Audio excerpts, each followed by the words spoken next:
completamente distinto. La velocidad de los centros explica gran número de fenómenos bien conocidos que la ciencia ordinaria común y corriente no puede explicar. Basta recordar la asombrosa velocidad de ciertos procesos psicológicos, fisiológicos y mentales. Todo centro está dividido en dos partes, positiva y negativa. Esta división es particularmente clara para el centro intelectual y para el centro instintivo. Todo el trabajo del centro intelectual se divide en dos partes. Afirmación y negación. Sí y no, tesis y antítesis. En el centro instintivo existe la misma lucha entre lo agradable y lo desagradable. Sensaciones agradables, sensaciones desagradables y todas esas sensaciones están relacionadas con los cinco sentidos. Ver, oír, oler, gustar, palpar. En el centro motor del movimiento, existe lucha entre el movimiento y el reposo. En el centro emocional existen emociones agradables y desagradables. La alegría, la simpatía, el afecto, la confianza en sí mismo, etc., son positivas. Las emociones desagradables, tales como el aburrimiento, los celos, la envidia, la cólera, la irritabilidad, el miedo, son negativas totalmente. En el centro sexual existe la atracción y la repulsión, la castidad y la lujuria en eterno conflicto. El animal intelectual sacrifica sus placeres si es necesario, pero resulta incapaz de sacrificar sus propios sufrimientos. Quien quiera disolver el yo pluralizado, debe sacrificar sus propios sufrimientos. Los celos producen sufrimientos, si aniquilamos los celos, muere el sufrimiento, es sacrificado el dolor. La ira produce dolor. Si acabamos con la ira, sacrificamos el dolor, lo destruimos. Es necesario autoobservarnos de momento en momento. El yo pluralizado trabaja en cada uno de los cinco centros de la máquina. A veces es un yo del centro emocional quien reacciona colérico o celoso o envidioso, a veces los prejuicios y calumnias del centro intelectual con toda su furia, atacan violentamente, otras los perversos hábitos equivocados nos llevan al fracaso, etcétera, etcétera, etcétera. Cada centro tiene 49 regiones subconscientes y en cada una de esas regiones viven millones de yoes que necesitamos descubrir a través de la meditación de fondo. Cuando nos autodescubrimos, cuando nos hacemos conscientes de las actividades del yo en los cinco centros de la máquina y en las 49 regiones subconscientes, entonces despertamos conciencia. Hacerse consciente de todo el proceso del yo en los cinco cilindros de la máquina, es volver consciente al subconsciente. Resulta imposible eliminar los diferentes yoes si antes no los hemos comprendido conscientemente en las 49 regiones subconscientes. Podemos trabajar con Proserpina, la reina de los infiernos, eliminando yoes, a condición de comprender primero el defecto que queremos extirpar. Véase capítulo 8. Proserpina solo elimina los yoes que personifican los defectos que hemos comprendido en forma íntegra. Es imposible llegar al Atman Vidya sin antes habernos conocido a sí mismos. Noscete ipsum. Hombre, conócete a ti mismo y conocerás al universo y a los dioses. Conocer la actividad de los cinco cilindros de la máquina en todos los 49 pasillos o regiones subconscientes de Haldabaoth, significa conocerse a sí mismo, volver consciente el subconsciente, autodescubrirnos. Quien quiera subir debe primero bajar. Quien quiera el Atman Vidya debe primero bajar a sus propios infiernos atómicos. El error de muchos estudiantes de ocultismo es querer primero subir sin antes haber bajado. En convivencia con las gentes afloran espontáneamente nuestros defectos, y si estamos alertas, descubrimos de qué centro proceden, entonces por medio de la meditación los descubriremos en todas y cada una de las 49 regiones subconscientes. Solo muriendo el yo en forma total, alcanzamos el Atman Vidya, la iluminación absoluta. Sacrificio. El sacrificio sádvico se hace según los mandamientos divinos, concentrándose en el culto, solo por el culto, por hombres que no desean el resultado. El sacrificio rayásico se hace por tentación y deseando los frutos.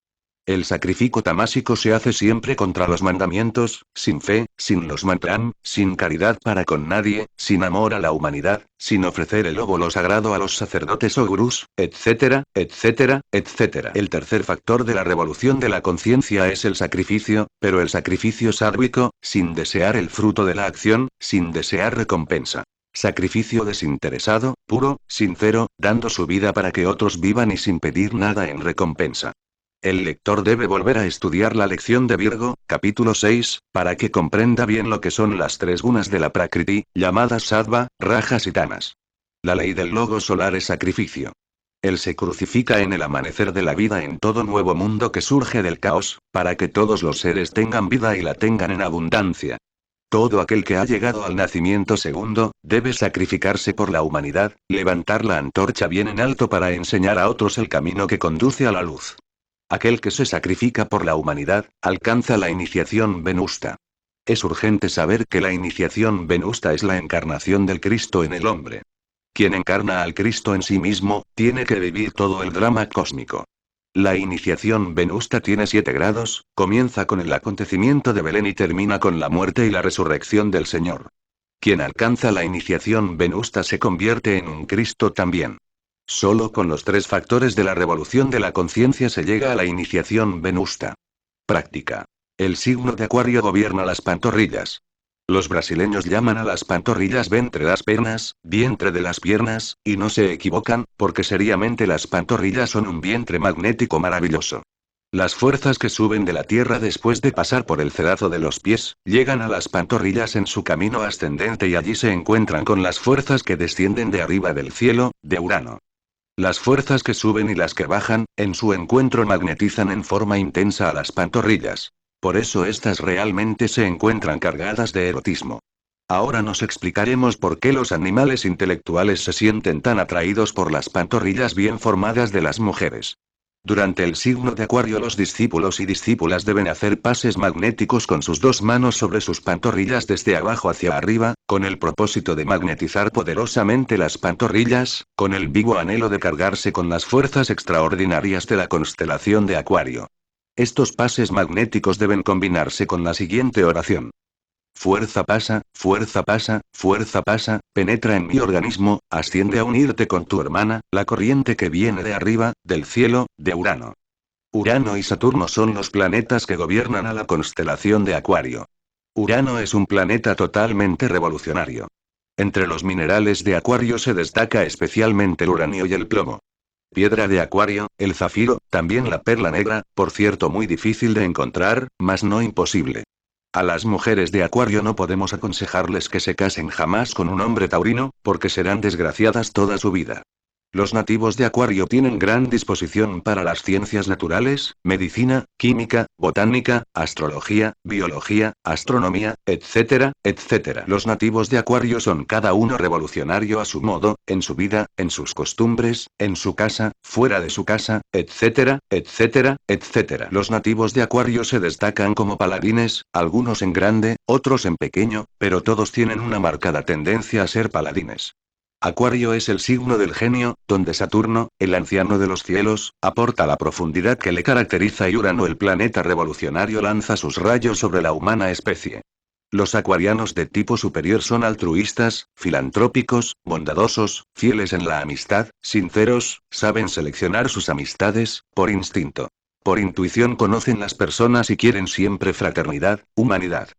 El acuariano de tipo inferior es desconfiado por naturaleza, amante del retiro exagerado, y su inteligencia solo se dedica a las cosas del mundo físico, a sus problemas, a sus asuntos, a todo lo que es sensible y material. El acuariano de tipo superior es preciso en sus cosas, concentrado, profundo, perseverante, maravilloso. Las mujeres de Acuario son buenas esposas, buenas madres, pero les gusta estar fuera de casa y esto molesta mucho a los maridos, sobre todo si estos son taurinos. Capítulo 12 Piscis. Del 20 de febrero al 21 de marzo. Hemos llegado a la noche madre de la cosmología egipcia, el océano profundo de Piscis, la iniciática oscuridad sin límites del espacio abstracto absoluto. El primer elemento del abismo donde las ondinas guardan el oro del rino fuego del pensamiento divino y genesiaco. Piscis está sabiamente simbolizado por 2 peces. El pescado, el pez, es el soma de los misterios de Isis. El pez es el símbolo viviente del cristianismo gnóstico primitivo. Los 2 pescados de Piscis enlazados por un guión tienen un profundo significado gnóstico, representan a las 2 almas de los Elohim primordial sumergidas entre las aguas profundas de la noche madre. Ya explicamos, en precedentes capítulos, que el íntimo, el ser, Atman, tiene 2 almas. Una femenina, otra masculina. Ya explicamos que el alma espiritual, Buddhi, es femenina.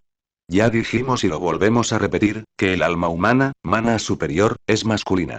La sagrada pareja, el divino matrimonio eterno, está siempre simbolizado por 2 peces enlazados por un guión. Este último es el ser Atman.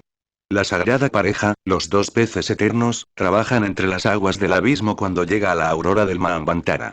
Los dos peces inefables trabajan bajo la dirección de Agman, cuando llega a la hora de la aurora de la creación. Sin embargo, es bueno recordar que Isis y Osiris no podrían trabajar jamás en la gran obra, sin el famoso Mercurio de la filosofía secreta. En este Mercurio sexual se encuentra la clave de todo poder. Un círculo con una línea vertical atravesada, simbolismo hierático, es la unión sacratísima del eterno femenino con el masculino eterno. La integración de los contrarios en la mónada esencial, inefable y divina. De entre la gran madre espacio surge la mónada, el ser. De entre el gran océano se levantan los Elohim para trabajar en la aurora del Manvantara. El agua es el elemento femenino de todo lo creado, de donde proviene la mater latina, y la letra M, terriblemente divina. En el cristianismo gnóstico es María la misma Isis, la madre del cosmos, la eterna madre espacio, las aguas profundas del abismo. La palabra María se divide en dos sílabas. La primera es mar, que nos recuerda al océano profundo de Piscis. La segunda es Ia, que es una variante de Yo, y Oro, el nombre augusto de la madre espacio, el círculo de la nada, de donde todo emana y a donde todo vuelve. El uno único del manifestado universo, después de la noche del gran pralaya o aniquilamiento. Separadas las aguas superiores de las inferiores, se hizo la luz, es decir, surgió a la vida el verbo animador del cosmos, el Hijo, y esta vida tomó como elemento transmisor al Sol, el cual se encuentra en el centro de nuestro sistema solar, como el corazón dentro de nuestro organismo. Las fecundas vibraciones del Sol son realmente el vivo fuego elemental que se condensa en el centro de cada planeta, constituyéndose en el corazón de cada uno de estos. Toda esa luz, toda esa vida, está representada por los 7 espíritus ante el trono, dentro del templo corazón de cada uno de los 7 planetas del sistema solar. El trabajo de separar las aguas de las aguas, corresponde a la sagrada pareja. Cada uno de los 7 espíritus ante el trono, emanó de sí mismo, a la sagrada pareja de peces para que trabajara en la aurora de la creación con el poder de Kriya Shakti, el poder de la palabra perdida, el poder de la voluntad y el yoga. El amor de los amores, la pasión mística del último fuego entre el eterno esposo y la divina esposa, son vitales para separar las aguas superiores de las aguas inferiores. En este trabajo existe Maituna trascendental. Kriya Shakti, palabra creadora. Él aporta el fuego y ella transmuta las aguas separando a las superiores de las inferiores. Los dos peces proyectan luego aquel fuego y aquella agua superior transmutada sobre las aguas del caos, sobre la materia cósmica o material para mundos, sobre los dormidos gérmenes de la existencia y brota la vida. Todo el trabajo se realiza con ayuda de la palabra y de la voluntad y el yoga. En principio, el universo es sutil, después se condensa materialmente, pasando por sucesivos períodos de cristalización progresiva. Existen millones de universos en el espacio infinito, entre el seno de la madre, espacio. Algunos universos están saliendo del pralaya, brotando de entre las aguas profundas de Piscis, otros están en plena actividad, otros se están disolviendo entre las aguas eternas. Nada podrían hacer Isis y Osiris sin el mercurio sexual, los dos peces eternos, se aman, se adoran y viven siempre creando y volviendo nuevamente a crear. El pez es el símbolo más sagrado del gnosticismo cristiano primitivo. Es lástima que millares de estudiantes de ocultismo hayan olvidado la gnosis del pescado. En nuestro planeta Tierra viven 7 humanidades con cuerpos físicos y de todas las 7, la última es la nuestra, la única que está fracasada por haber perdido la gnosis. Las otras 6 humanidades viven en estado de ginas, en la cuarta dimensión, ya dentro del interior de la Tierra, ya en muchas comarcas y regiones ginas. La edad de Piscis no ha debido haber sido un fracaso como realmente fue. La causa causorum del fracaso pisciano se debió a ciertos elementos tenebrosos que traicionaron a la gnosis y predicaron ciertas doctrinas agnósticas o anti-gnósticas, subestimando el pez, desechando la religión sabiduría y sumiendo a la humanidad en el materialismo. Recordemos a Lucio llegando a la ciudad de Hipatía, hospedándose luego en casa de Milón, cuya esposa Pánfila es una perversa hechicera. Sale a poco Lucio a comprar pescado, el ictus, símbolo del naciente cristianismo gnóstico, el pez, pescado, soma, de los misterios de Isis. Los pescadores le venden por infelices 20 denarios y con cierto desdén espantoso, lo que antes pretendían vender por 100 escudos, terrible sátira en el que va envuelto el mayor desprecio para el naciente y ya infatuado cristianismo gnóstico. El resultado del cristianismo agnóstico antinóstico, fue la dialéctica materialista marxista. La reacción contra el gnosticismo fue el materialismo repugnante sin Dios y sin ley. Puede asegurarse que la edad de Piscis fracasó por el agnosticismo. La traición a la gnosis fue el crimen más grave de la edad de Piscis. Jesús el Cristo y sus 12 pescadores, iniciaron una edad que bien